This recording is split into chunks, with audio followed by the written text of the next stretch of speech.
Warning: what you're about to witness happened on August 23, 2025, at 0234 hours Pacific Time. A Chinese Type 094 nuclear submarine, armed with 16 JL-3 intercontinental ballistic missiles, detected just 12 nautical miles from the California coastline, each missile capable of carrying multiple nuclear warheads, each warhead 20 times more powerful than Hiroshima, and the U.S. Navy had less than 4 minutes to determine if this was an intelligence-gathering mission or preparation for a first strike against American cities. I'm your host at Navy Warfare, where we analyze the most critical underwater operations that could reshape global power. Today's incident will show you exactly how close America came to activating its nuclear response protocols over what initially appeared to be a routine patrol. But when sonar operators realized what they were actually tracking beneath the Pacific Ocean, this became the most dangerous submarine encounter since the Cuban Missile Crisis. August 23, 2025. The Pacific Ocean, 12 miles west of Point Reyes, California. At 2:34 a.m., while millions of Americans slept peacefully, a Chinese People's Liberation Army Navy submarine was conducting what Beijing would later claim was a routine navigation exercise. But there was absolutely nothing routine about a nuclear-powered ballistic missile submarine operating in what the U.S. Navy considers its territorial approach zones. The submarine in question was a Type 094 Jin-class SSBN, one of China's most advanced strategic weapons platforms. At 140 meters long and displacing 11,000 tons submerged, this vessel represents the cutting edge of Chinese underwater nuclear capability. More importantly, it was carrying 16 JL-3 submarine-launched ballistic missiles, each with a range of 9,000 miles and each capable of delivering multiple independently targeted nuclear warheads. The first detection came from the SOSUS Underwater Surveillance Network, a classified array of hydrophones positioned along the California coast, specifically designed to track submarine movements. A sonar technician monitoring the overnight shift noticed an acoustic signature that didn't match any known marine life or commercial shipping traffic. The sound profile indicated a large nuclear-powered vessel running unusually quiet at approximately 200 meters depth. Within minutes, the detection was confirmed by a second SOSUS array 15 miles to the north. Triangulation placed the unknown contact at exactly 12.3 nautical miles from the U.S. coastline, just outside the 12-mile territorial water limit, but well within what military planners consider the critical approach zone for ballistic missile submarines. The duty officer at Naval Base Point Loma immediately initiated Protocol 7, the highest priority submarine contact classification reserved for potential strategic threats. Every submarine detection within 50 miles of the U.S. coast is automatically analyzed for nuclear launch capability, but this contact exhibited acoustic characteristics that sent shockwaves through the Navy's underwater surveillance community. The submarine was maintaining precise depth control at 200 meters, the optimal depth for ballistic missile launch preparation. Its speed was exactly 4 knots, slow enough to maintain stealth, but fast enough to quickly reach launch position. Most concerning of all, the vessel appeared to be conducting what sonar analysts call missile compartment flooding, a procedure that prepares ballistic missile tubes for potential launch. At 0241 hours, the USS Pennsylvania, a U.S. Navy Ohio-class ballistic missile submarine conducting routine patrol operations 40 miles offshore, was diverted to intercept the unknown contact. But here's what makes this encounter different from typical submarine tracking operations. The Chinese submarine wasn't trying to hide. In fact, its acoustic signature suggested it wanted to be detected.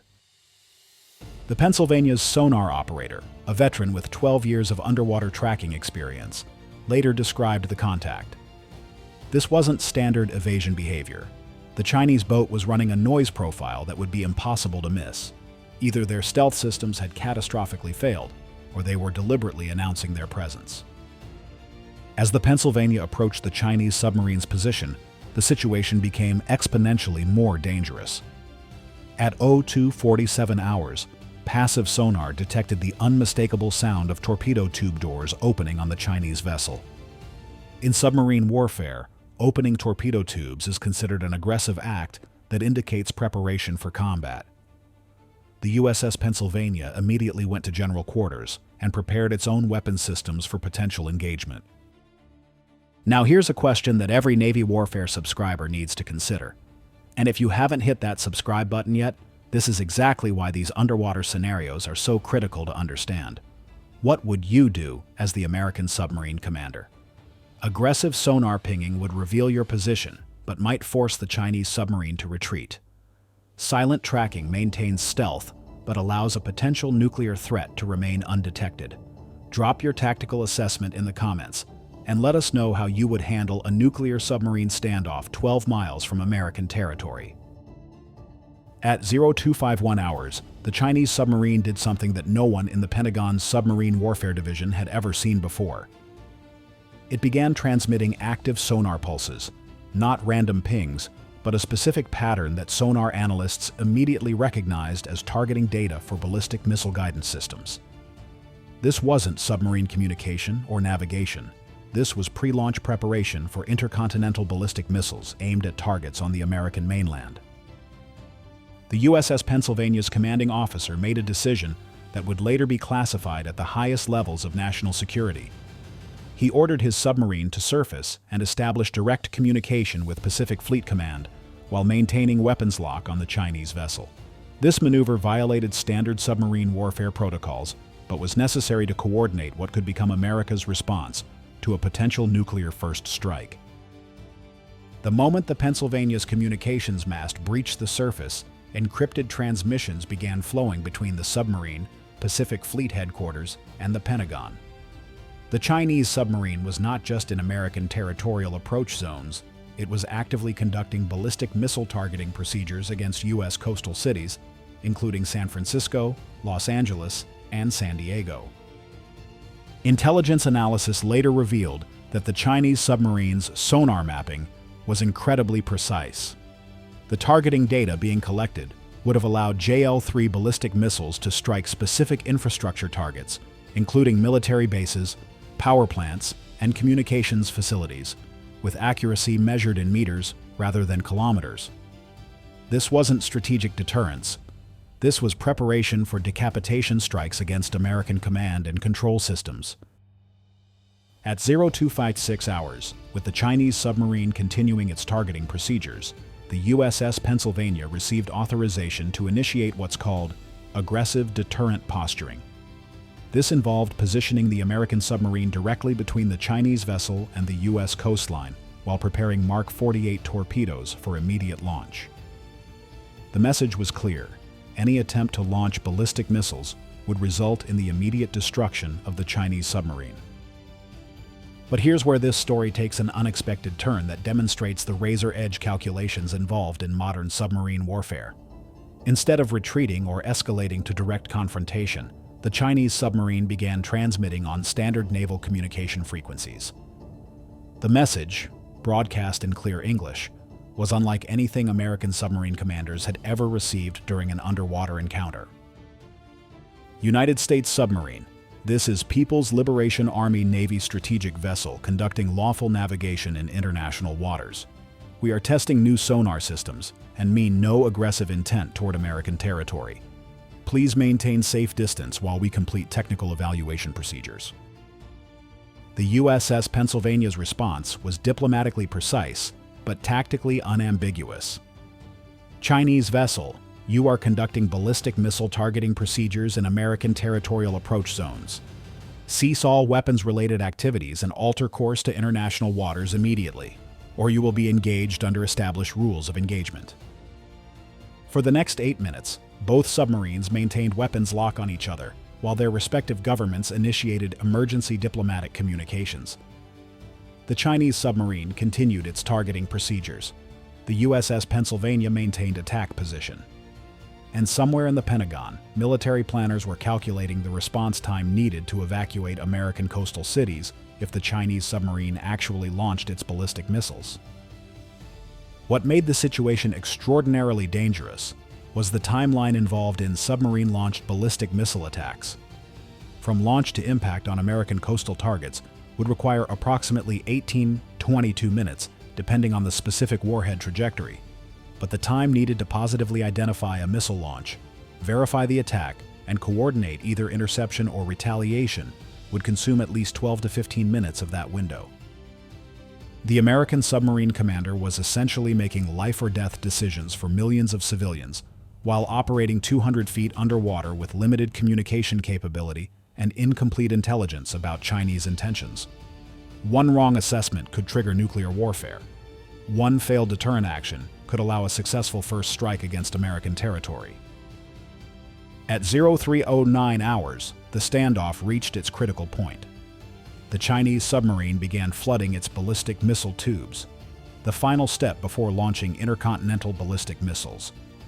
American sonar detected the unmistakable sound of missile tube preparations on multiple launch systems. The USS Pennsylvania received immediate authorization to engage the Chinese submarine with lethal force if ballistic missile launch preparations continued.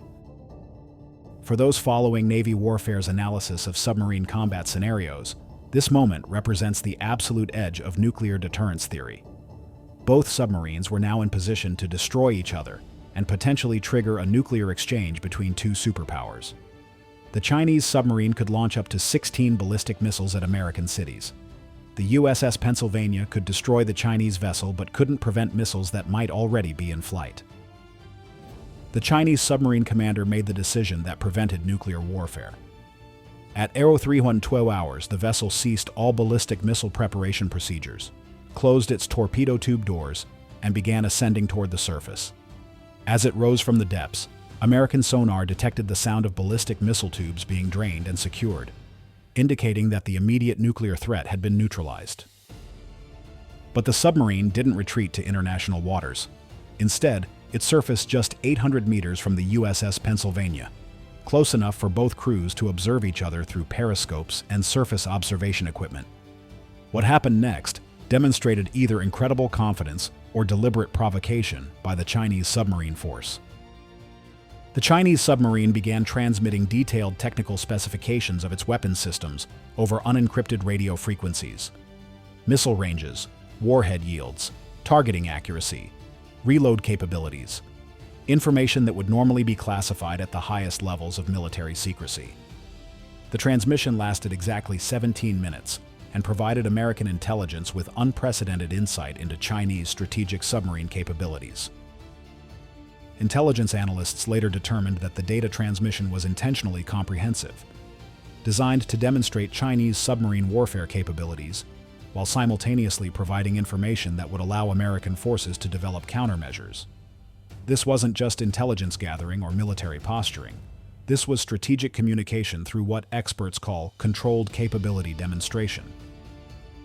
The USS Pennsylvania's crew recorded every second of the Chinese transmission while maintaining weapons lock and preparing for potential re-escalation. The acoustic and electronic intelligence gathered during those 17 minutes would influence American submarine warfare doctrine and missile defense planning for the next decade. At 0341 hours, the Chinese submarine submerged and began moving toward international waters at maximum sustainable speed. American sonar tracked the vessel for another 3 hours until it crossed beyond the 200-mile exclusive economic zone and disappeared into the deep Pacific Ocean. The immediate threat to American coastal cities had ended, but the strategic implications were just beginning. Post-incident analysis revealed several disturbing aspects of the Chinese submarine's capabilities. First, it had approached within 12 miles of the U.S. coast without being detected until the final approach, indicating stealth technology that exceeded American intelligence estimates. Second, its ballistic missile targeting systems demonstrated accuracy that could threaten specific buildings rather than general target areas. Third, the submarine's crew exhibited tactical confidence that suggested extensive training for operations in American coastal waters. The intelligence value of the encounter was unprecedented. The Chinese submarine had essentially provided a complete technical briefing on its strategic capabilities while demonstrating operational procedures that revealed both strengths and vulnerabilities in Chinese submarine warfare doctrine. American submarine commanders now had detailed acoustic signatures, tactical patterns, and weapons specifications that would be invaluable in any future underwater confrontation. But perhaps most significantly, the encounter revealed that Chinese submarine forces were willing to operate aggressively within American territorial approach zones while maintaining just enough restraint to avoid triggering direct military confrontation. This represents a new model of strategic submarine operations that combines maximum intimidation with carefully calibrated escalation control. If you're interested in understanding how these submarine encounters fit into broader military strategy, make sure you're subscribed to Navy Warfare with notifications enabled. And here's a tactical question for our underwater warfare community. Given what you now know about the Chinese submarine's behavior and capabilities, do you think this was an intelligence-gathering mission, a capability demonstration, or preparation for actual ballistic missile strikes? Your assessment could help other viewers understand the complexity of modern submarine warfare. The long-term implications of the August 23rd incident continue to influence American naval strategy. The Pacific Fleet has adjusted its submarine patrol patterns to provide better coverage of coastal approach zones. New sonar detection systems have been deployed specifically to counter Chinese submarine stealth technology, and joint training exercises with Allied submarine forces now include scenarios based directly on this encounter. From a strategic perspective, the incident demonstrated that Chinese submarine capabilities have advanced far beyond what American intelligence had estimated. The ability to approach American coastal waters undetected while carrying enough nuclear firepower to devastate multiple cities represents a fundamental shift in Pacific Ocean strategic balance. The psychological impact on both submarine crews shouldn't be underestimated. American submariners reported that the stress of maintaining weapons lock on a nuclear-armed submarine, while their own families lived in potential target cities, created decision-making pressure unlike anything in their military experience. The Chinese crew's apparent confidence in operating so close to American territory suggested extensive preparation for exactly this type of encounter. Training programs for American submarine commanders have since been expanded to include enhanced decision-making scenarios under nuclear threat conditions. The goal is to prepare underwater warfare specialists for situations where tactical decisions could determine the survival of American cities within minutes rather than hours. For viewers who want to understand how submarine warfare affects global military balance, remember that underwater nuclear deterrence operates on completely different timelines than surface naval operations or aerial intercepts. A submarine commander has perhaps 5 to 10 minutes to assess threat, communicate with higher authority, and initiate action that could prevent or trigger nuclear warfare. This is exactly the type of analysis that makes Navy warfare essential viewing for anyone interested in understanding modern underwater military operations. These aren't just stories about submarines and torpedoes. They're case studies in how military professionals manage nuclear crisis situations under extreme pressure with global consequences. The technology that made this successful intercept possible represents decades of underwater warfare development. The USS Pennsylvania's advanced sonar systems, superior acoustics management, and precision weapons targeting gave American forces decisive advantages during the encounter. But ultimately, success depended on the judgment and restraint of submarine commanders operating under extraordinary pressure. As we analyze underwater military scenarios like this one, it's important to remember that submarine warfare involves human beings making life-or-death decisions for entire populations, while operating in an environment where communication is limited, visibility is zero, and mistakes can trigger nuclear warfare. The professionalism displayed by both American and Chinese submarine crews prevented what could have been a catastrophic escalation. Before we close, let me ask our Navy warfare community, what other submarine scenarios would you like us to analyze? Are you interested in submarine rescue operations, underwater special operations, or maybe some of the classified submarine encounters that have been recently declassified? Drop your suggestions in the comments and let us know what aspects of underwater military operations you want to understand better. And remember, while this scenario is based on realistic submarine capabilities, weapon systems, and operational procedures, it represents a simulation of how such encounters might unfold based on actual submarine warfare protocols and strategic deterrence doctrine. The men and women who operate these underwater weapons platforms deserve our respect and appreciation for the skill and restraint they bring to defending our nation's security. That's Navy Warfare, bringing you the most detailed analysis of underwater military operations and scenarios that shape our world. Subscribe for more in-depth submarine warfare breakdowns. And remember, in the modern nuclear environment, the difference between deterrence and warfare often comes down to split-second decisions made by highly trained professionals operating in the most challenging environment on Earth.